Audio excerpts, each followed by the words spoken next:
Okay, sounds good. Well, yeah. First of all, thank you guys for coming, and the poem school, Phil, and you guys. Thank you for letting me get up here and do this. I go to the other poem school meetup sometimes, and I mean, you guys are just like at a whole nother level of this stuff. So this isn't going to be as technically awesome as y'all's, but I think it's gonna be relevant to especially people that are trying to get into the career. And it probably, like you, Phil, I would imagine that you see a lot of students that come through the classes and are very successful in the classes and getting the certifications and things. But then when it comes down to getting a job, right, it's an issue. They get to the interview and they don't get hired, usually because of somebody else with more experience. And I see that probably more often than anything else. Let me see. Just get my view set up here.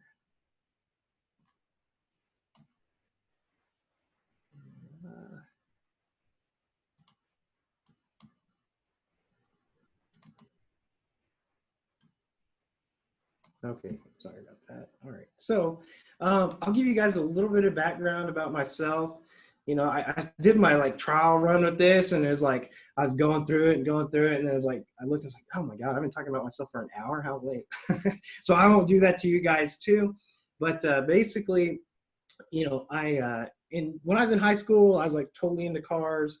And I'm dating myself here with my history, but I really thought I wanted to be like a automotive mechanic, because I just really liked wrenching on cars and stuff. And so in high school, I got a job at like a Goodyear tire, and so they had me doing like the crappy little jobs, like the oil changes and the jobs that were not easy. They're dirty. The oil changes, of course, were easy, but they would give me the easy jobs, but the dirty jobs that didn't pay much or things like that. And anyway, so I worked, hard there, but it paid like $5 an hour. And it was hard work. And I still enjoyed doing the work. The thing that was discouraging to me though was like the senior guys that had been working there. In Goodyear, it wasn't just a tire shop. It was like a full on, they would, do engine work and a lot more than just tires, AC compressors and water pumps and clutches and transmission, they would, so they were a full on shop. And I learned a lot when I was there. But one of the things that I learned that wasn't technical was that, man, these guys, they had dedicated their lives to this. They were good at this. They worked super hard, but then they would go drive home in a car that was like duct taped together because you just can't really make a lot of money in that, not easily anyway. And I realized that I was working long hours when I did work, and so were these other guys. They pretty much sun up to sundown. They were working there. They had one day off a week. But anyway, so I realized that, hey, you know what? That's probably not going to pay the bills. And so, and I was kind of interested in tinkering with computers at the time. And then one of the other things that I missed about Goodyear was there's a limited amount of interaction with other people, right? So I also got a job. Well, so I moved down to Austin, and I got a job waiting tables. Before I moved to Austin, I got a job waiting tables, and I really liked that. And I could make about $10 an hour, if I tried hard. This was back, in the 90s. But I was still interested. And at this time, I started taking some community college classes, like at Collin College. And then I went down to Austin for a little while and continued to take, like these kind of like similar to like an A+ class now, or, a beginner Unix class and things like that. And I got a job part-time when I was living in Austin at a little computer store called UST Computers. And I was part-time. I put together, computers and stuff like that. It was really even before, most people would even consider connecting them to a network unless it was like a dial-up or something. So anyway, I became really interested in that. I moved back to Dallas. There's a place over in Carrollton called Stream International, and they were like a big call center, and they took all kinds of tech support calls. But their premier account that they had was the Dell account. And so they would, there's a big call center hiring like crazy during the kind of the internet boom in the late 90s. And it was like, and so in a lot, basically they were hiring anybody that showed even just a little bit of interest to the different positions. Again, the premier one was the Dell account, but they had other accounts to where you go in and help people set up their dial-up connection, or just something really specific, or maybe a printer support and things like that. But I got a job, make $10 an hour at Stream doing tech support for Dell. So I started doing that, and I learned a whole lot while I was there. But I was on the phones like 10-hour shifts, 4 on, 3 off, always working weekends, things like that. But I was learning so much. And I realized as I looked at jobs and stuff back then on the job boards, it's like everyone was talking about A+, and to get the job. And then I ended up getting the A+, and a few months later, less than 6 months, I went over to HP doing laptop. I got the A+, which basically got me a $15 an hour job at HP doing laptop repair, right? And I started getting bored with the laptop repair. And I just looked at the link to the meeting to see how long I was going. It said 26 minutes. I thought, my God, I've been talking for 26. I haven't. We started the meeting late. Anyway, I crack myself up sometimes. But anyway, so that got me in the door to HP. I realized I was getting bored just swapping out laptop parts, basically. And at the time, I started studying for like my Microsoft Certified Professional on Windows NT. And so I just gotten that, and then there's an opening in the IT department, like the help desk within HP, not just repairing laptops. And so I started doing desk side support. And we took I worked over at our Richardson campus at HP back. It used to be a place called Convex Computer way back in the day, and HP acquired them.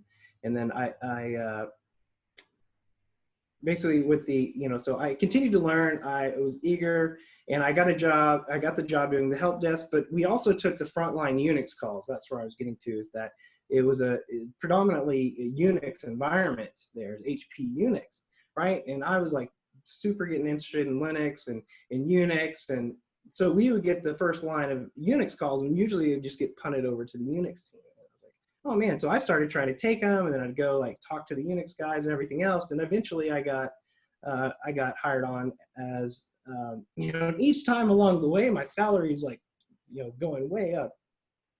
So I started doing, Unix administration for HPUX and the systems and within the data centers, and just really, really awesome stuff. I ended up going over to the customer services side, supporting, like their big accounts and, their servers and their storage area networks and, their Linux and Unix and, Microsoft and their ProLine, just kind of, I really, HP was a great company. I had a really good, time when I was there. I learned a ton, and I continued to get certifications along the way. And eventually I left, I started getting into the project management side of things as well. I got the PMP certification, and, just a lot of, things that I found valuable, and certifications have been very valuable. They've really opened up a lot of doors for me. The A+ was the first one, but I got a job at RealPage doing technical project management with those guys. In 2011, I said, hey, you know what? I'm kind of ready to do my own thing. I want to give this a shot. So I started my own business in 2011, like as a IT consultant. And then I realized, hey, you know what? Running your business doesn't really give you that much time to do the stuff.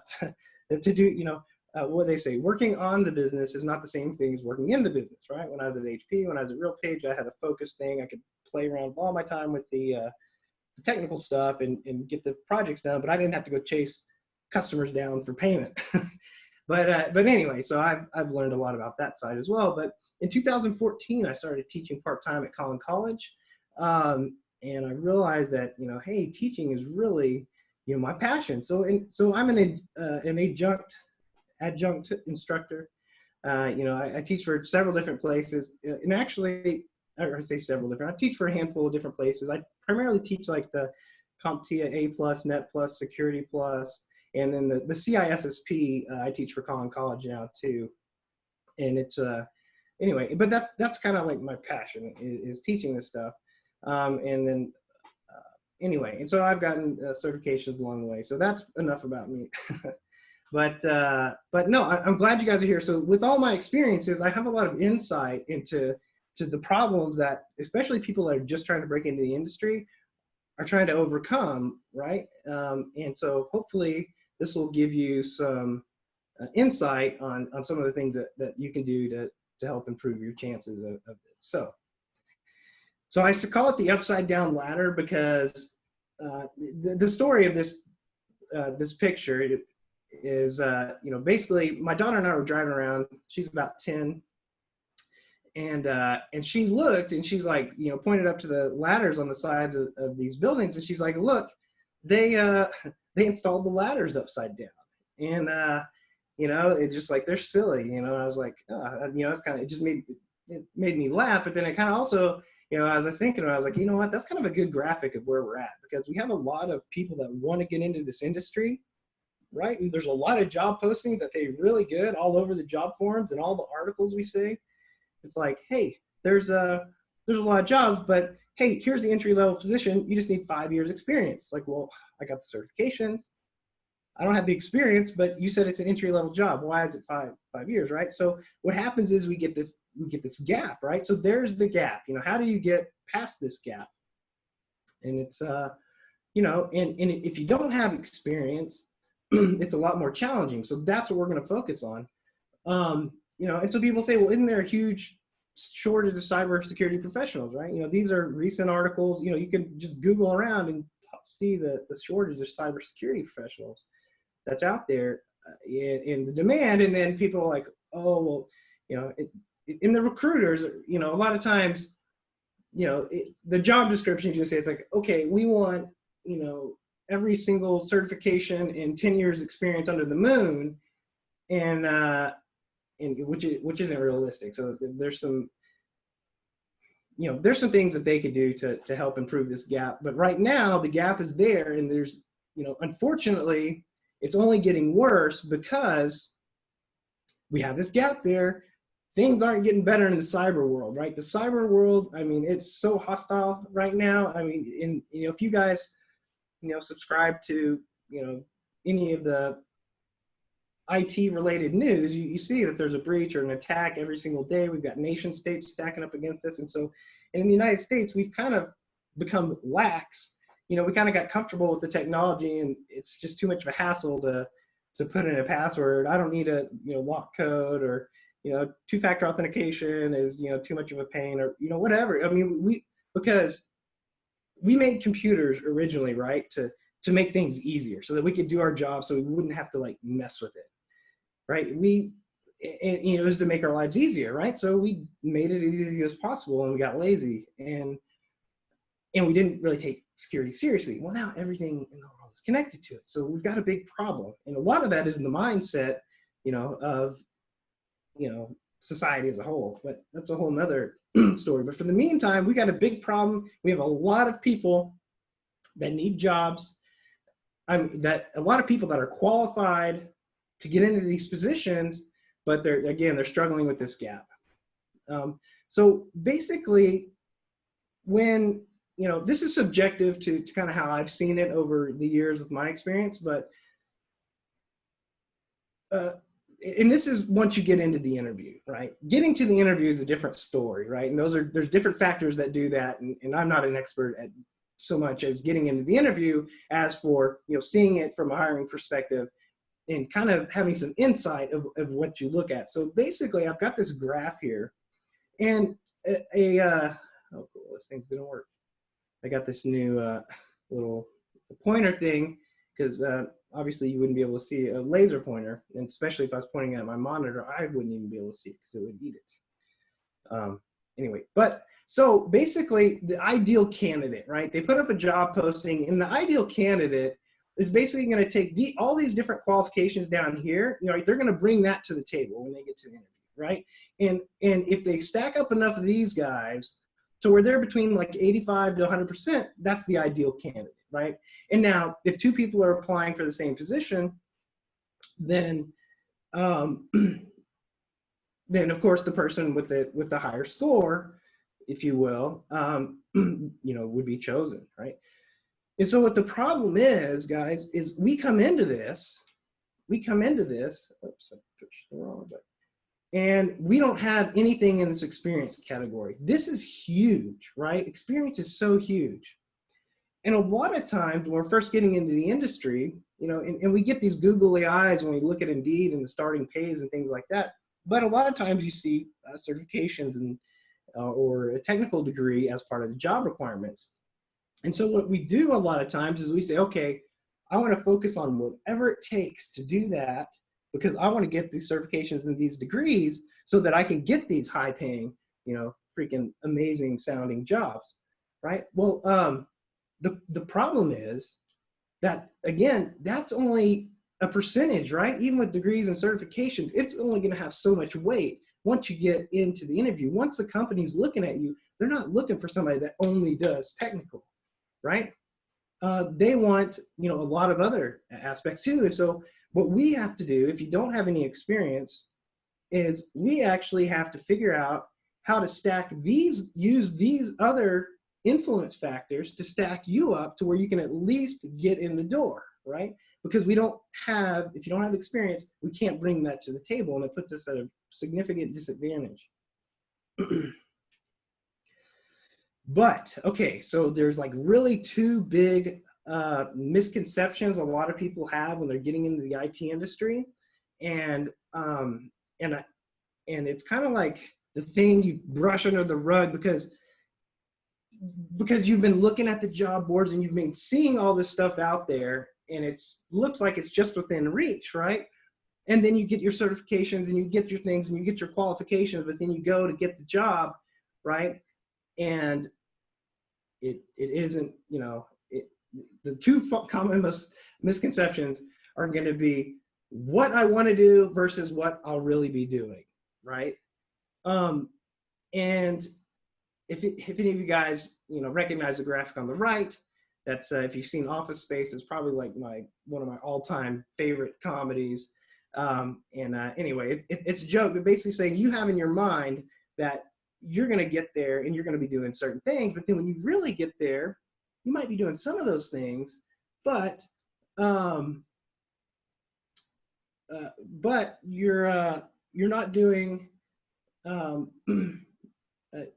the things that you thought you'd be doing, right? So there's a misconception, and when you have an expectation, and then when you really get there and it's not what your expectation is, then you've got disappointment, right? And so doing this, it's hard. And I actually even debated putting these slides on here, but it's unfortunately how it is and how it works, right? So just kind of like a humorous thing here. So you know, so you expect you'll be working in a security operations center, more than like, you know, so what will my first IT sec job or my first IT job look like, really, for people that are just getting into the industry, right? So you're going to probably be working in a call center as an IT help desk agent, right? You probably want to be doing, you know, hacking systems and things, right? Really, you'll probably be helping customers log in that can't figure out how to type a password or something like that, right? You think about cracking passwords, probably going to be resetting Active Directory passwords or something like that in your first job. Again, we're just talking about the first jobs, right? And this is the hardest to swallow stuff, okay? Thinking about doing Wi-Fi hacking, DOS, man in the middles. You know, what you'll really be doing is troubleshooting that Windows message that you get every once in a while when you connect to a wireless access point. It says, hey, you're connected, but no internet, right? You know, these kind of Wi-Fi issues, for example. Social engineering, what are you really going to be doing? You're going to be, you know, providing customer service, helping people, you know, using teamwork, working with your team to, you know, because it's, again, these skills line up next to each other, right? But, you know, the reality is you learning and understanding, you know, what's going on. And then when you come in, you start to understand, because until you understand the foundation, right, it's, you know, the expectation. So change your mind to where you think, okay, well, even though, you know, I'm troubleshooting wireless networks, well, you know, that has a Wi-Fi component, you know, to it, for example. It all, and And these jobs all have a security aspect to it, right? So even if you're just at an IT help desk, there's a very big responsibility as far as a security perspective, right? And that's where you get used to it. Recon, what are you going to be doing? You're probably going to be learning the environment, the processes, the procedures, and all that kind of good stuff. You imagine making 6 figures and working from home all the time, and who knows, with COVID, that may be the case right now. But the reality is, man, if you're the guy that's just coming in and you don't have this experience, you have to sacrifice some things. Like, so really, you'll probably be in the cubicle and you'll be working second shifts and no weekends off, kind of thing, right? So now the great thing about it is, only until you build up some experience. Like, you have to just get that experience. I can't change the value of it to employers, right? But once you get it, then all these things that we're envisioning and dreaming about, all these expectations, they become real, right? And you work towards each one. You build up as almost like you're playing a game. You build up these skills and you do this. It's not just walking in the door and being an awesome hacker. I wish that it was like that, but it's not. But the opportunity is there, and you can get to it actually relatively quickly if you work hard. Now the hard one. Now the real hard one. So we think that we look on Indeed, we look at these different places, and we see all these job postings about what you're going to make when you first get into IT security, and we get drunk on that.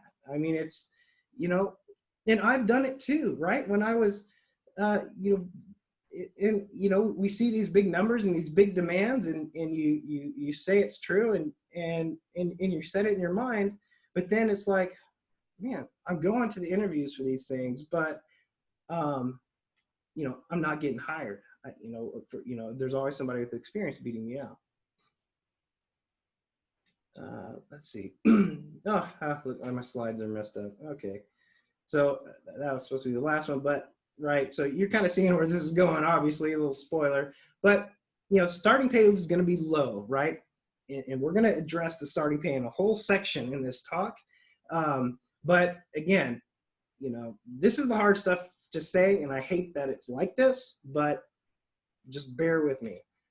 Like, really low, like freaking $10 to $15 an hour low, okay? Swallow that. It hurts. I know it. It hurts my stomach even having to say it. But only for a short amount of time. Only for a short amount of time, because that's the thing about IT is once you dedicate yourself and you bust your rear and you do the things like attending a Pwn School meetup or several, and Dallas Hackers Association and all this stuff, but as soon as you get that experience, man, you just throw everything you've got at all this stuff and you become very valuable. Right? So yeah, what the heck is that? You're right. It is only for a short amount of time while you build 6 to 12 months experience, right? This is the thing in the most expensive, or the most valuable category, I should say, right? Because once you get 6 to 12 months experience, then you have experience, right? And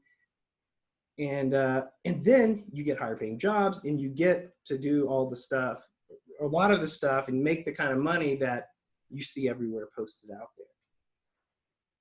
Again, I just show this as another graphic. So again, I'm showing, okay, now we're on the experience category. Here's how it stacks up next to the other categories, right? Again, the ideal candidate, just a quick review. The ideal candidate is, the combination of these hiring influence factors, I called them here, and if you, get in above 85 to 100%, then there's a good chance that it's going to work out, right? So we're talking about experience. And this is the gap in the ladder, right? So why do employees even care so much about it, right? It's like, come on. I mean, we get it, but I can pass these tests. I can do these skills. What's the deal? Why is it so important, right? Because employers know that you've done it before, right? So if you've done something, if you've worked for somebody, there's a whole process, even to just getting a job, and getting a job even in entry-level IT. There's a lot of things, not just technical, that you have to do, and which includes being assigned tasks, completing tasks. You've been through like an HR training. You know how to be an employee. You've had to adhere to their policies and their procedures. So you've seen policies and procedures, and from IT services organization, they'll tell you what your responsibilities are. So there's a lot more to it than just the technical side of it, right? So the employers know you're already familiar with this stuff, the business processes, working in a business environment, and documentation and all of that stuff, right? So if somebody's just getting certifications and stuff, you don't necessarily know that they can write documentation, or if they're reliable, right? Or if XYZ, what, yeah. Let me get the next one on here. Also, this is kind of a big one. And so employers, when they look to hire somebody, they think, well, this could be like, I compare it to, since I was all into cars at one point, it's kind of like they have what they call shade tree mechanics. And for those of you that aren't familiar with that, it was like me back then. It was like me playing around with cars and blowing up motors and things like that. But if I wanted to do a motor swap on a car, it'd probably take me 2.5 months to get it done. And I've done it, I can do it, but it's going to take me a long time. The clutch, probably at least a few weekends to pull the transmission into a clutch. And now, I it would probably, I haven't done one in 15 years, but anyway, the difference between shade tree mechanics, like I was back then, doing this in the driveway under the shade of the tree, right, jacked up under the car, versus a professional. If I needed my clutch replaced, I could either do it myself, save a couple $100, or I could take it up to the guy that does the clutches on a daily basis. He has the lift, he has the tools, he has everything. 4 hours later, he's got it knocked out, right? So it's kind of the same. Once you do something for a living, you become a professional. And that's one of the big reasons that experience is so important, because the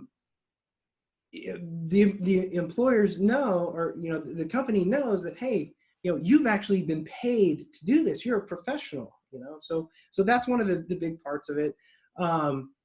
Again, once you do it for a living, you're a professional in the industry, even if you're only making $10 an hour, right? It's not for I hate saying that, but again, this is just temporary. It's like, if you could go to college and get a degree, and you're paying them, you're not actually getting paid. At least you're getting paid a little something here, right? But that's some of the reasons that employers put so much emphasis, or let that influence it so much, right? And so we have to build up in these other categories. So we've got the big certificates and degrees category, right? And this isn't like a huge percentage. They do help, but they don't guarantee anything. I don't know how many times someone has asked me that's just getting in the industry, hey, once I get this this Network Plus and Security Plus, what jobs and how much pay am I guaranteed to get? It's like, oh man, that's only 25% of everything. It can help, it can get you to the interview, but it's a lot more than just getting these qualifications. That came in, that was supposed to be first. But so here's our chart again. So we've talked about experience, why they like it. The degrees and certificates, I absolutely think it's important. I think you should do it, but they only get you so far, right? They're just the beginning. These are not the end game. If you're just breaking into the industry, it's not like, okay, I got the certification, I'm good. It's like, one thing about this industry is you kind of have to learn how to love it. If you don't love it, you almost have to love it. And it's, the certifications, again, it's just the beginning. It gets you into the interview, but after you even get the job, you want to be staying up on this. You want to continue to be learning, to be getting certifications, and, you're bettering yourself, and also bettering it to where you can help other people. With their, contribute to the business, right? Or to whoever it is that you're supporting. Again, these only help you really get to the interview. you know, and again, getting to the interview is a different process, and I'm really not as much of an expert at getting there. You know, there's technical recruiters and things that, you know, I know that their certificates and degree definitely help you get into the interview. I've seen several people get into interviews, even if it says you need a couple years experience, they actually get, you know, they will still interview people that don't have certificates or degrees, even though it says in the requirements. Why? Because they know that, hey, where is it? Indicate you have some level. I'm getting to that. So, okay, so the certificates and degrees do indicate that you have some level of technical ability. Shows that you're committed to self-improvement, right? I mean, if you're taking these classes, it's not easy. A lot of these especially, right? You know, so it does show, hey, you know, he is showing commitment to improving his knowledge level, because in this industry, you never stop drinking through a fire hose. You know, that's one thing that's just like, okay, you're going to be learning. You know, I've been doing it for 24 years, right? And it's just like, man, and then I come to Pone School and these guys are like freaking geniuses here. I'm like, okay, I got some more training to do. I got some more studying. But anyway, let's see here. So let me get my mouse back over here. Some people like really get tied up. They want to know, okay, well, which one's better, a degree or certification, right? I see that a lot. Sometimes you'll see it on forums. People ask me, you know, it gets into heated debates sometimes, right? But again, we're only talking about 10 to 25%. So, hey, man, what I say is, if you have a cybersecurity degree as an option for you, if that is actually an option, if you can attend school and get a cybersecurity degree at night or whenever, hey, if you can do that with a degree, then get both. Right? Why do I say get both, right? It's like, well, then I'm going to be doubling up. There's a lot of places that offer like credits and transfer credits for certifications. And some of the degree programs, as part of those courses, you have to take those tests. So there's a lot of accredited schools there that offer it. So again, if you were on the fence and you had to know between one or the other, do I want a certificate, or, you know, do I want to go for a degree, right? If you're even, I mean, if a degree is an option and you're just weighing one or the other, again, you know, get both. And, but, oh, that's where so I'm saying, but, you know, some people will say, I said, if you're going to go for the degree, but if you, let's say a lot of people will say, well, you know what, I need to know which one, you know, I can only choose one. I just want to know. And so I say, well, then go for the certifications. Why? Because they're faster to achieve than a college degree. They're less expensive typically. They're more focused. A lot of times when you go for a college degree, especially if you don't have any college, you have to take a lot of courses that aren't necessarily focused on IT or cybersecurity. You know, you probably have to take some English and some histories and things like that. And those are great to have knowledge in, right? But you know, again, if you can only choose one of them, go for the certifications, because they can apply towards college credits later. You know, debatably as valuable as a college degree. You know, I don't actually have a 4-year degree, but you know, I've got a lot of certifications, and I'm not going to be the one that sits up here and say, oh, you know, I saw an article the other day that said, oh, the CISSP is just as valuable as a master's. And I'm like, you know, I would like to be able to say that, but you know, there's a whole nother level getting a college degree, and maybe one day I'll get a 4-year, but anyway, but a lot of people will argue that certificates are just as valuable or more valuable than a college degree. But again, it's you know, I don't know the real answer to that. It probably depends on who you ask, right? And again, the certifications get you into the interview faster. They actually get you into the interview, right? So then you can show, hey, I don't have the experience, but I'm going to shine in these other positions. I've got these certifications. You know, so what certifications do you start with? CompTIA offers a lot. You know, there's some free training out there, like the cloud stuff is really big. They offer some free training. AWS certified, Cisco CCNA, and all these different ones, right? And so you have a lot of options. CompTIA has really stepped in my opinion, and they've stepped up their, they've stepped up their game. Their exams are not like easy like they used to be. It used to be like if you had CompTIA certifications back in the early 2000s, is like, yeah, whatever. You just like studied a brain dump. Well, now that you actually got to put some thought and skill into these things, and having experience, helps with that, of course. But so there's a lot of pathways that you can choose. The CompTIA, some of the benefits about that is it's considered to be vendor neutral.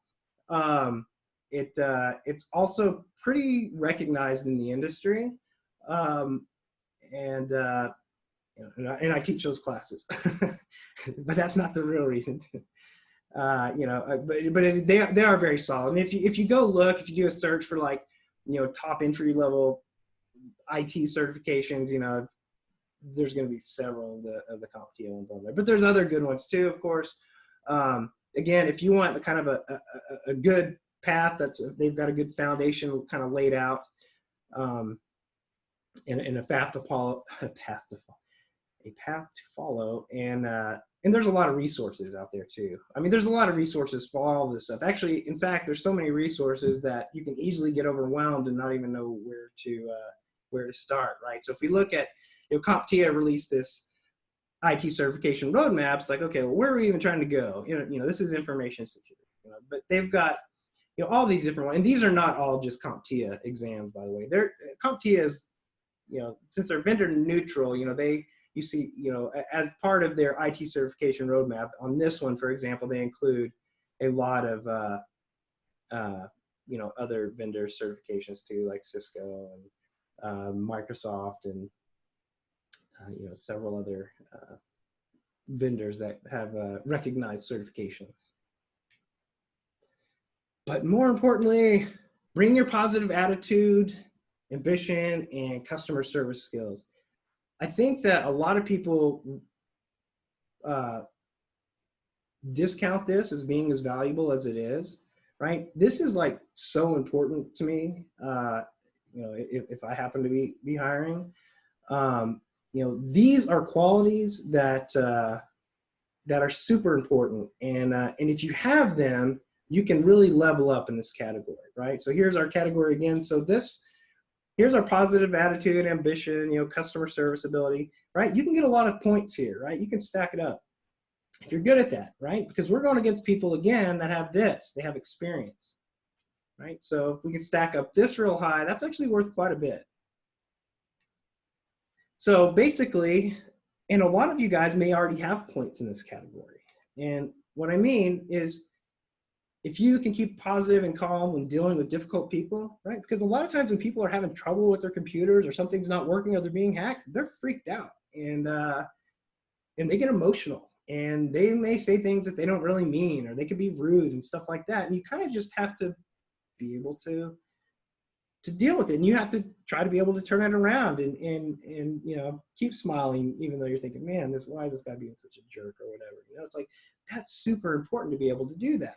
Because if you have the best technical guy in the world, and someone, and everyone that calls in for help, he's like, how do you not know that he's being rude to him? Well, that's not valuable, right? Could be counterproductive. So, man, one of the things that I love is, like, my two best guys were actually, they attended that work for me now, it was a couple of years ago. They happened to take a CompTIA A+ class I was teaching at Collin College at night. It was a night class, and they were giving up their higher, their higher paying shifts to come to this class, right? So right there, that told me a lot about them. It's like, okay, and they got super interested. They started helping in the class. They started, really getting engaged, and I let them ride around on a couple projects for me, and they were selfless, and they were hard workers, and they were eager for knowledge. They didn't have the knowledge, but they were eager for it, and they were excellent with my customers, right? They're very polite, because if you've ever waited tables or been a bartender and you've been able to make a living at it, or at least make money, you've dealt with some pretty rude people, right? But your money at $2.13 an hour. When I waited tables, by the way, when I waited tables back in the mid to late 90s, the salary was $2.13 an hour, and everything else is based on tips. And the disgusting part about that is, the last time I checked, it's still $2.13 an hour, and they go off tips, right? So you learn to work with people. You learn how to stay calm when people are upset. So, and I could see that reflected with the guys that hired me. They were eager to learn. They didn't come with all the skill, but they picked it up quickly. They got the certifications and all that along the way. But I mean, it's really there, and I constantly get feedback from my clients and my customers that say, hey, you know what? You know, Hunter and Zane did a freaking awesome job. You know, they're all, you know, they're relying, they've got all these points in the positive attitude ambition category, right? So anyway, there's a lot of value in that. And when you go to an interview, you know, if you have that ability to shine, then it really gives you a lot of points in this category.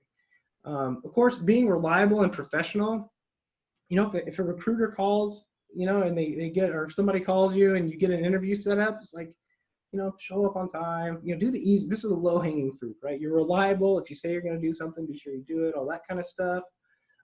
Being helpful and proactive, you know, like, don't, you know, and a lot of this is once you get into the position, but, you know, don't wait until it's about to blow up, you know, stay proactive, stay on top of it, be helpful, you know, help other people out, of course.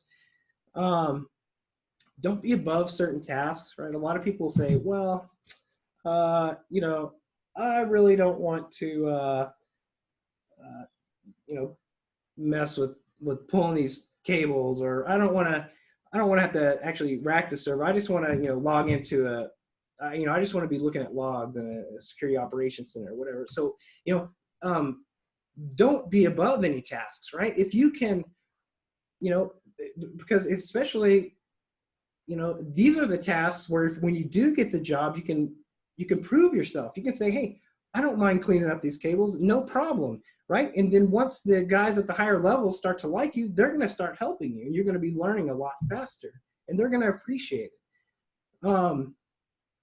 Another thing, and I probably mentioned this in another slide at some point in here, but the people in this industry are fantastic. I mean, if you actually are genuine and show that you're like interested in learning this stuff and helping others, and I mean, you're just genuine, man, people will bend over backwards for you and really help you out on these things.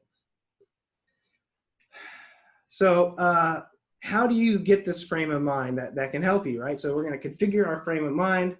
I don't know how the celebrate the success got in there. I found this little graphic. I thought it was kind of cool, but it's actually got some truth in it. You know, your positive attitude, your ambition, your customer service skills, like this is one of the biggest influence factors, you know, that when you're in an interview that can really make you shine. Be positive, be ambitious. Another thing to note, technical skills can be taught. They actually, passion and ambition can't be taught. And a quick story on that, when I went from like the first line help desk at HP, and they had the job opening in the HP Unix section, man, these guys were senior and they were smart. These were the guys writing like the O'Reilly books, you know, some of them. I mean, it's like these guys were super, super, super smart. And I was basically just a kid with an A+ and a Microsoft certification working in a help desk, right?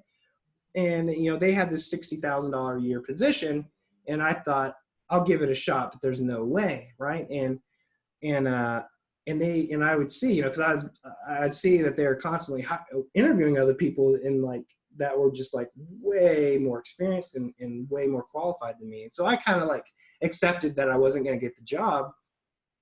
And then, man, I got the freaking job offer, and I said, "Wow, this is amazing." And you know, part of the interview, you know, I got beat up pretty bad on the technical part. I mean, I could go so far with my Linux and Unix skill, but it was like, you know, that was, you know, I hadn't had more than 9 months experience, you know, even taking the first level calls, but I had enough to where I'd learned some. But not anywhere near the level that these other guys did that were applying. And, they had the experience and everything else. But I came in hard with my positive attitude and my ambition and my eagerness to learn. Right. So I came on to, so I got the job, and eventually I asked one of the managers, because I was actually, we had a data center there. They're developing like the next, it's called the Superdome, is the HPUX. They would do the simulations for the next hardware revision of it, basically, of these super servers. And we had a data center, and we supported, that environment. But I had to interview with the engineering director of the organizations. I had to interview with several people, but I was positive with each one of them. And each one of them, they could, these guys were engineers, they were smart, so they took me to the edge of my knowledge, pretty quickly. But I was honest about it, and I just, I was genuine, and I said, man, I really am passionate about this stuff. And he said, well, you know what? And I asked him one day after I got to know him a year or so later. I said, there's all these guys that were way, way more qualified than me. How is it that you guys actually chose me? And he said, basically, technical skills can be taught, okay, but the passion and the ambition and the willingness, we can teach somebody how to do something, but you can't teach someone like the passion and the ambition and the positive attitude stuff. And that's why this category is so strong. So as a general rule, be friendly and likable and helpful, right? Listen more, talk less, smile. Gamify your thoughts. A lot of times when you're in this industry, you're going to get frustrated. I mean, you'll find yourself starting to get frustrated, right? Because it's constant challenges every day. And every day still, I run into challenges I've never seen before. And sometimes I feel like I get defeated. Sometimes it's like, God, I can't do it, and I have to escalate it, or,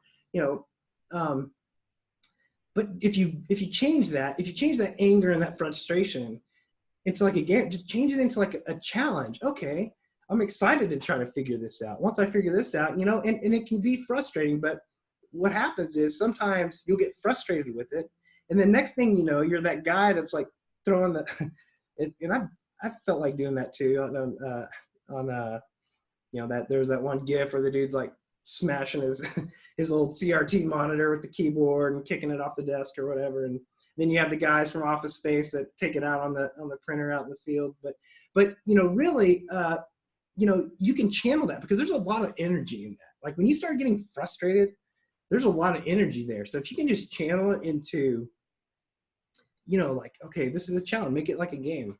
And then when you do get past it, no matter how small it is, celebrate the success, feel good about it. I don't know how long it took me to get past the Hack the Box trivia, right? I spent way more time than it should have taken me.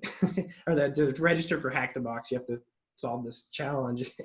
And but when I did do it, after 2 days of ridiculousness, I celebrated. I enjoyed it. It's a good feeling. It makes you appreciate it more. Big thing here. Be selfless, not selfish, right? A lot of people, will come into the industry, or they'll come in and they'll, it's obvious that they're just doing it for self. They just want to make a bunch of money and not have to do the work and all that kind of stuff. Well, if you're selfless, or if you will help people and contribute and actually just not be doing it all for yourself, when you start to give and try to help, no matter at what level it is, even if you're not at the expert level, there's things that you can always do to probably make someone else's job easier. And then they'll like you, and then they'll realize that, hey, you're really genuinely trying to learn and maybe be friends with me, and you're not just trying to get in so you can get this job where you can, sit at home in your pajamas and make 150 grand a year, right? One day maybe you can get up to that, but right now, we're not there. And it's not, it's just as in general in life, you want to be, you don't want to be selfish. So volunteer to help, be a team player, and all that kind of good stuff. Hopefully I get this, only about 50 more slides to get. No, I'm kidding. So the other category, and I started to put stuff here, and then, I think if I would have had 10 years to do this deck, wouldn't have gotten it done till the very end anyway. But I was going to put some other screenshots of things. But this is, for example, like a screenshot from my meetup group, right? Some of the groups that I'm a part of and things like that. But spare time and hobbies actually can contribute a lot, right, to our score, right? So we've got, basically up to 30% here, right? What can I do? What am I doing in the industry to learn more, right? So this kind of has to become a lifestyle for you if you want to see these accelerated results that a lot of people that are successful in the IT industry see. They say, hey man, I haven't even been in there this long, and I'm making, I am making that $100,000 a year, after a few years, or less, but shorter than the time it takes to get a degree, for example. Once you get that experience, then, things can really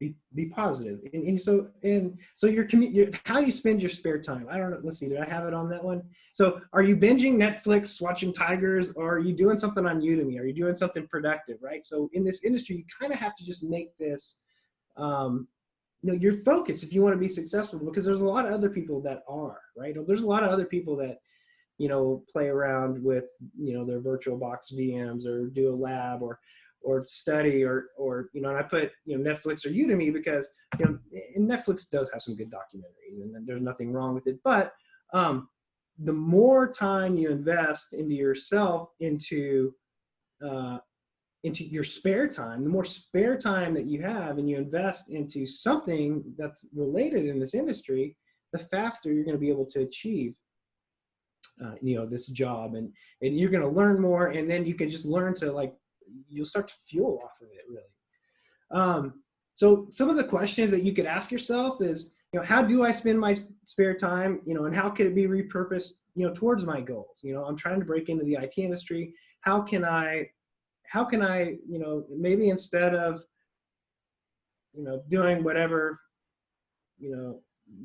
unproductive activity, whether it's, spending, I play, Call of Duty for 3 hours each night, chop it down to 2 hours or something, and then chop it down to where you're just completely focused. Because the good thing about it is once you get the experience, once you get this stuff, once you get in this mindset, then once you get this experience and get the job, then you can, throttle back a little bit. So something else, how can I be more involved with the local InfoSec communities, local and online? The one of the few good things about this whole COVID mess is that there's a lot of stuff online now, and that includes a lot of free training and stuff. And by the way, I was going to show you guys. I just saw that these guys, this is like a digital forensics tool thing, but they got it's usually a pretty expensive class, but they've got this, and I'm gonna put a link up. I'll figure out the best way to share it or disseminate it with you guys, but I've got a handful of resources that I plan to share with everybody. Not as inclusive as I intended it to be, but I did start throwing some things together, and that's actually there's a lot of free training because of the COVID stuff. So how can I be more involved with the community? How can I, basically kind of the same theme over and over here. How can I align my hobbies and my leisure time with my InfoSec career goals? And the nice thing about being in the IT industry, is that you've got such a wide array of things to do. Like when I'm working on, I've got, a small MSP business I run, and we support dentist offices around town. Well, I have lots of IT technical related things involving that, but you know what? I take a break. I spend my spare time, by playing around with the Hack the Box or whatever, or studying for the next certification, which is actually the Pen Test Plus. I started studying for that last summer, and then there was a company that asked if I could teach the CEH, and so I got the CEH. I switched gears to that, and then I never went back to the Pen Test Plus, but I'm not a fan of EC Council and their CEH, by the way. I spent way too much money on that thing, but it paid for itself because it helped me with that job. But anyway, if I had to choose between one, I'd get between the CEH and the Pen Test Plus, I would get the Pen Test Plus. But I have the CEH and not the Pen Test Plus, so that's the next one that I plan to do. But become friends. So once you get into a company, or if you know somebody that, works at a company, become friends with them, hey, pick their brain, take them to lunch, buy their lunch. Hey, I appreciate it. Get in with the guys.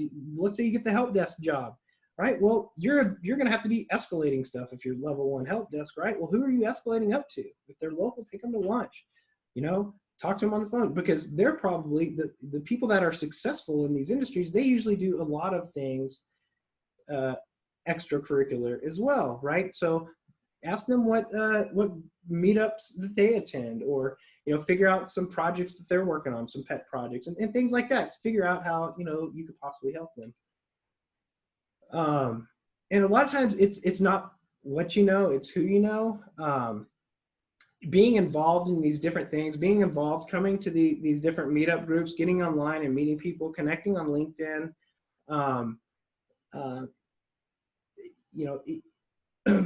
It's you meet a lot of people, and again, if you're genuine, then, and the people are super nice in this industry. They're really willing to help if you're genuine, right? So what can you do now? Man, go ahead and figure out, set some short and long-term goals. Okay, I want to get the A+ CompTIA or the Network Plus CompTIA certification, and then focus on it and achieve it, right? Just continually pursue knowledge. Like if you're going to work in this industry, that never stops. Again, it's like a fire hose constantly. Attend the events and meetups. Contribute when you can, right? Make friends at the meetups. Help clean up, right? So let's say you go to one of these meetups and like everybody's way above. Like when I go to Pwn School, right? It's like, man, these guys are so smart, and so I get there, but they're always super helpful. I mean, they're like, they'll do the capture the flag challenges or whatever, and these guys that are just rocking through it, they usually will take the time and help get you past humps and things like that. I mean, everyone's really nice because they're excited about this stuff. And if they see someone else excited about this stuff, they get excited too, just like I do. And that's one of the reasons I love to teach, is because a lot of people just get so excited, and then I get all excited because I'm, it's like I get excited about silly computer stuff. But help clean up. Stay at Pwn School. Help them stack the chairs afterwards. Be selfless, be genuine, not selfish, right? Don't don't go there just so you can get knowledge and get a job, right? Go there, learn something, help clean up, get to know these people, right? Offer to buy someone lunch, learn something, but don't beg for a job, whatever you do, right? Because that, again, that's not being genuine. If you go there and you meet somebody that has a job that you want, and you're obviously just trying to solicit them for a job, that's annoying. Be genuine, learn something, help them. And again, if they see that you're getting excited about it, then they'll probably get excited about it. And then buy the speaker a drink. I was really hoping this would actually be at one of the bars this time. I'm just kidding. I had to throw that in there. Okay, these are supposed to come out in order, but apparently they didn't. So what are some more suggestions you can do? Again, I keep saying that the meetups and the webinars, there's several really good ones. Take Udemy courses. There's a lot of, like, if you find an exam, Udemy has sales on a lot of really good courses sometimes. Like for like $12, you can get like a whole Security Plus class and things like that, which are pretty good. There's some good guys, there's some people that, there's a lot of good instructors on Udemy, and some of them, Jason Dion and Mike Myers are real known for their CompTIA, training and practice tests and things like that. Attend courses, right? So Phil just wrapped up teaching his over at Richland and at Dallas Community College. He just wrapped up teaching his ethical hacking and his web app pen testing courses. I've taken them. They're freaking awesome. And they're cheap. Dallas Community College is dirt cheap. I don't know how it is, but it's like half the price of Collin College where I teach. So, and Phil's a much better instructor. So, but anyway, there's and I'm just kidding. Both of the schools are very good, but Phil's definitely a better instructor. But get some hands-on. Play these war games. You got stuff like overthewire.org. It's free. You can do these, like, it kind of teaches you how to think like a hacker, if you will, and you learn a little bit of Linux and Bash and some of the commands. It's just fun games, instead of playing a video game, try out some of these war games. Install a VirtualBox machine, install some VMs in there, download some Vulnhub machines, get on Hack the Box, if you can. It doesn't take you as long as I did, but some of these things, there's, just basically it boils down to however you spend your leisure time, right? Just gear it towards something productive in the industry, and again, it'll just accelerate you to getting to where you're trying to get to. And now the one that we hate to talk about, again, it's just for a short amount of time. So a lot of people will get the certifications and they won't even consider a lower paying position because it's just insulting. And I agree, it really is insulting, some of these times, but think about it this way. Let's say you don't have a job right now at all. You're studying for certifications or whatever, you're getting certifications, but you're not looking at jobs that are on the low end of things, right? So for 6 months, you try to get one of these better paying jobs, and they always pick you for someone else that has experience. If you do look at the higher paying job, and you're probably not wanting to take a low paying job, right? So after 6 months of not even considering a lower paying job, at the end of 6 months, you still got no job and you got no professional experience, right? Now think about it this way. Think if I say, hey, okay, well, let me get this entry-level help desk job. I'm going to continue studying for my certs and everything else. But they hire me on, I get an entry-level help desk job or whatever, because I got some certifications. I was able to get, I said between 10 and 15 an hour. Let's say you got some certifications, you shine in a couple other places, you get in at $15 an hour, right? Now, 6 months later, where are you? You've professionally earned $15,000 in the industry, and you've accumulated 6 months of experience, which is huge in the IT industry relative to other industries when you're trying to move up, right? Ideally, it would be a year, but 6 months. Again, when I went from doing tech support for Dell and getting my A+ and then moving up into HP, that was within 6 months. That was back in the late 90s, but what I'm saying is once you have a year experience, you've got a year experience, and that's worth a lot. It means that not only will you have 15 grand, you'll have 6 months experience, so now you'll be able to find a job faster, right? Now you've got some experience, so now you're going to start getting points in that experience category.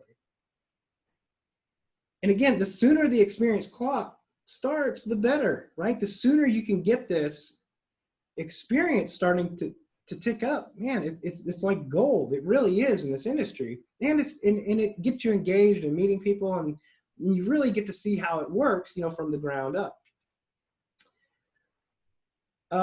Another thing to consider is, let's say you are knocking out the A+ and the Network Plus and the Security Plus tests, and you're knocking out the Vulnhub labs and all that, but let's say you don't have the experience, so you're still not getting these jobs that your technical skill elites, right? Well, let's say you go into an entry-level IT help desk job, right? Well, if you come into that low-paying, low-level job, well, you've got all the tools to be the best of the best in that job, right? And when you put that to contribute, right, people will notice that and they'll appreciate it, and you will get value right there as well. And it's a lot easier to go from zero to hero if you're working, in a lower level position and you've got more skills than, a lot of the people, for example, or you're more motivated, right? So the competition is not as stiff to become the subject matter expert. And again, a lot of people say, well, I really just want to be doing IT security. Hey, even entry-level help desk does involve IT security. It's super important. It's probably even more important at that level. I mean, there's so many layers, right?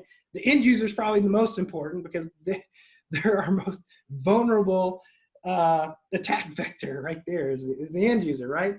And then the help desk is like the first line, and of course, there's this is defense in depth for a reason when you're talking about IT security, but the IT help desk is like very critical in that, and you're going to learn a lot. You're going to be enforcing the password policies, or you're going to be learning not to be phished by someone saying that they're an employee and trying to get to reset the password, right? There's going to be a big security component in that.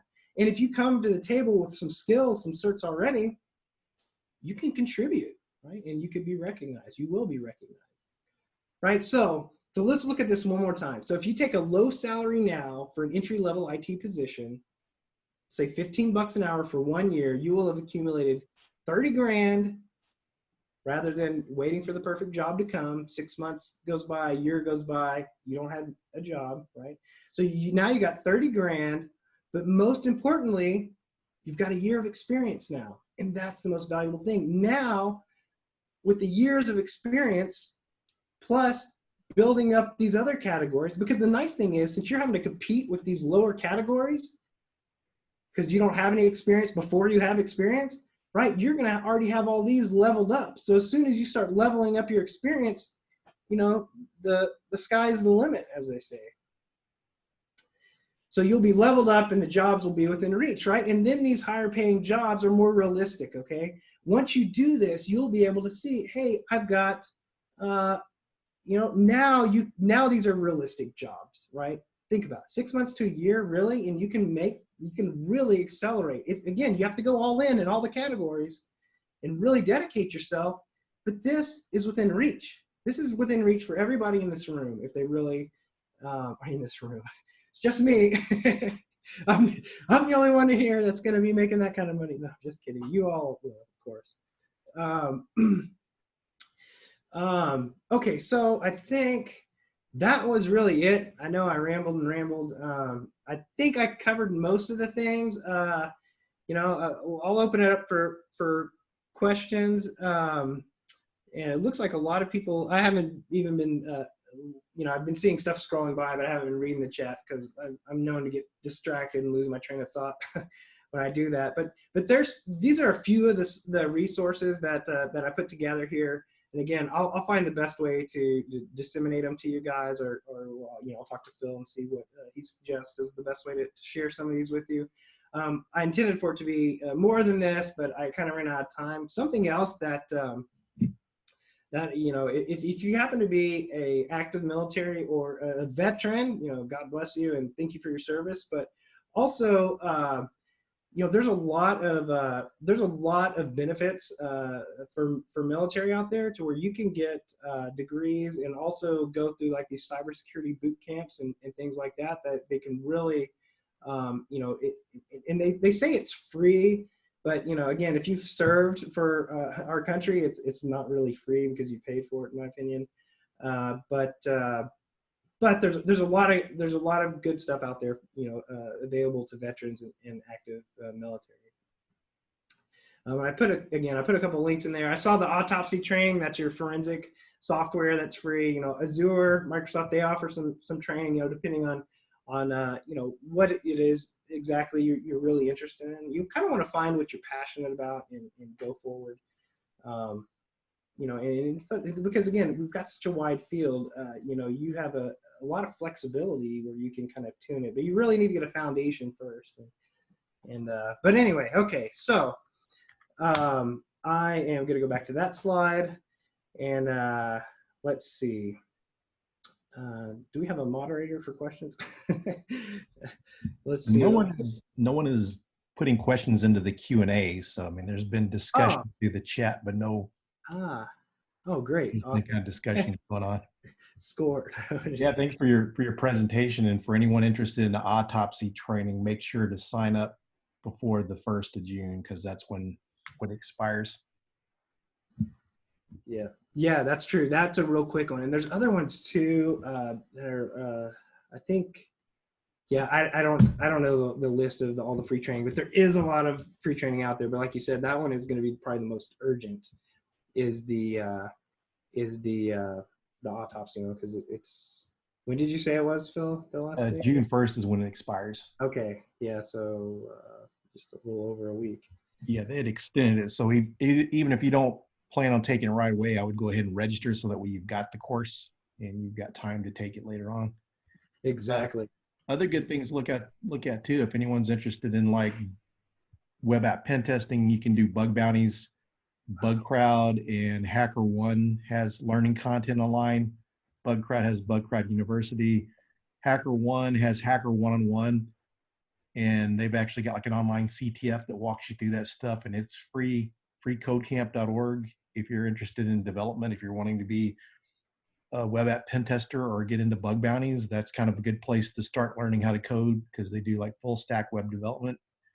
So there's a lot of good information you shared there, Shane. And like you said, go to the meetups, get to know people, because when you're out in the community and someone knows the kind of jobs you're looking for and they know you, they can refer you and tell you about the job. A lot of times getting the jobs is getting past the HR firewall. If you know someone that works for that company, someone that works with where, Shane's company's hiring, if you get the resume to him, there's a good chance he can get it to the person that needs the resume to hire you. So Exactly.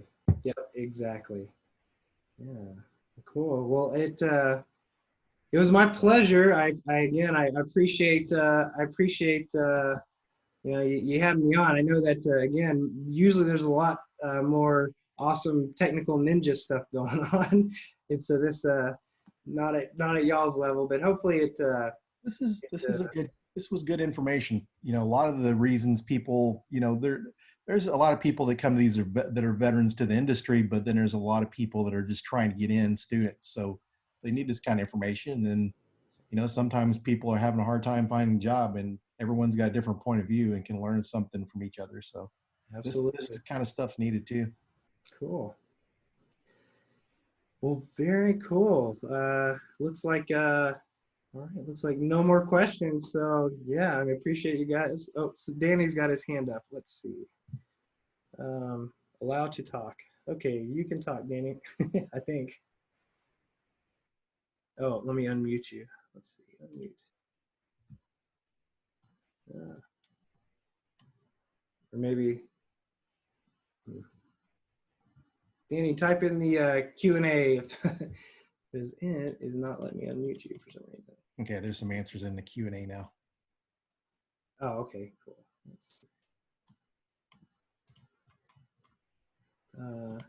Oh, okay. Yeah.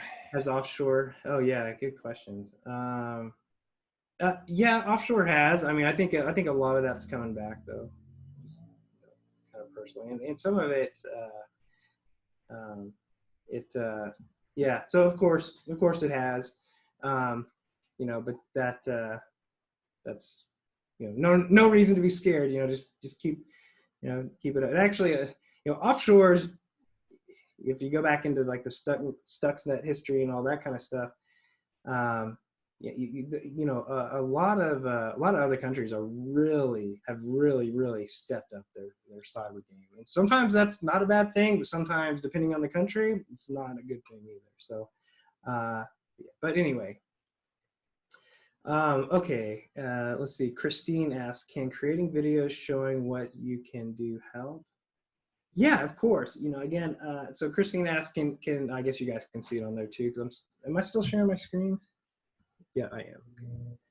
Okay. I think I am.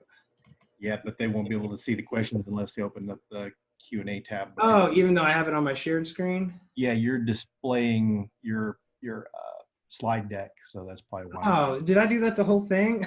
Yeah, you probably shared your PowerPoint deck and then not Oh, screen. shoot. So, oh man, that's embarrassing. Okay. Well, so did you guys see all the slides? Yeah, the slides. Yeah, we saw all the slides. Right. Could you see me moving the cursor around them and stuff? I didn't notice that myself. Okay, well then. Now I see the cursor. Yeah. Hopefully everyone got the gist. Okay, so can create, yeah, anything in your spare time that's involving the technology and stuff. It's going to help. The more time you dedicate towards it, and again, that's the nice thing about having. About being in this industry is it's so wide. I mean, you can play with all kinds of different components. So yeah, if making videos on stuff that you can do is something that you enjoy, it'll help reinforce it, and you'll also learn some more about video editing and things like that. Oops.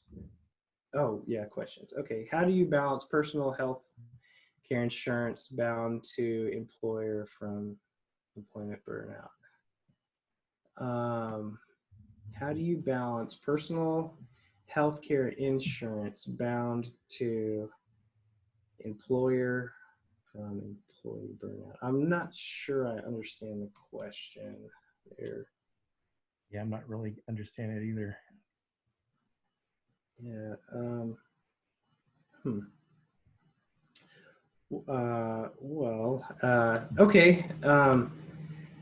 Health insurance is a whole nother topic. It's Okay. not something I'd probably have an ant. How to balance employment burnout. Yeah, that's what it says. Uh, um, yeah, you kind of have to learn to find a way to love it. You know, I mean, and you know, I you know, that would probably be like kind of creative to you. And I can get it. If you're doing the same thing over and over, if you're having to work, you know, ridiculous long shifts, you know, like one thing I used to, for example, a good example is when I worked for HP, I would carry the pager back then. And then we eventually got a cell phone or whatever, but I'd take the on call, you know, because there's all these, and it's amazing how many data centers are in this city. It really is. Um, there are uh, they're all over the place, hidden in plain sight, and you'd never know that they were data centers. But anyway, so I have to go out on holidays and weekends and all that. But there's always typically more pay or when I would get called out, for example. So when my pager would go off at 3 in the morning, the other people on my team, their pager would go off and they'd be cussing up a storm at 3 in the morning. I'd look at my pager and I'd say, oh, it's, instead of being a phone number, it'd be dollar signs. It's like, so you can use money to help motivate that. For example, if they pay good for, again, and not all employees are great. Employers are great. I try to, you know, reward employees when they do a good job, or because they're valuable to me. It's hard to find people with all these qualities, right? And that's why experience is so valuable.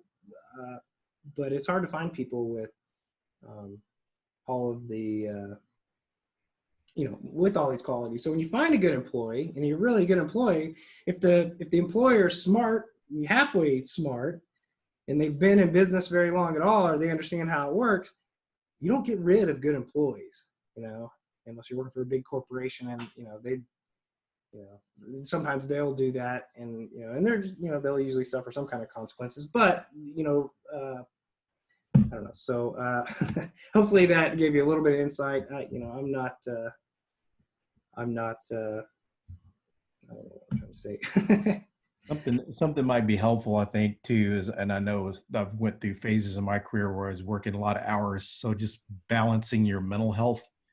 So make sure that you're taking time off. If you get vacation time, you're feeling burnout, make sure to use your vacation time on the weekends and off work hours. If you're kind of feeling burnt out, just kind of unplug from technology and relax, get into some kind of exercise routine or meditation or something like that, just to help help calm down. Because there was phases I went through in my career that back in my sysadmin days, I got out of the habit of working out. I compete in powerlifting, and I got out of the habit, and I noticed my patience was a lot shorter. But doing some kind of physical activities or some kind of meditation or something to help calm you down can be helpful. Right. Yeah, absolutely. And that's advice that I should take more often too, because there a lot, and I start to notice it too, because a lot of times I'll just have, I mean, it's like this, the stuff for me to do is just endless, and it probably is for most. I mean, there's always something else that you can do, and sometimes I'll get caught into that, and I won't leave. I'll be basically in the same spot, for 10 or 12 hours. And then, like you said, you get a little bit more frustrated and grumpy, when you get home. And so now, I try to make it a point to, hey, I'm at least going to go, take a walk around the building, or like you said, get the blood flowing, do something, go work out, go do some push-ups or jumping jacks, or, get outside, refresh your mind, take the vacations, right? And mandatory vacations are a huge a huge part of cybersecurity, right? That's a very important policy to implement. And Yep. they do it to prevent the use of fraud, because if someone has to go on vacation, then it's not because the employers really care about you. I'm just kidding. Good employers do, of course, but some of them. But the real reason they do it is to detect fraud, right? If you have to go on vacation, whoever is going to be backfilling for you could possibly be exposed to it. But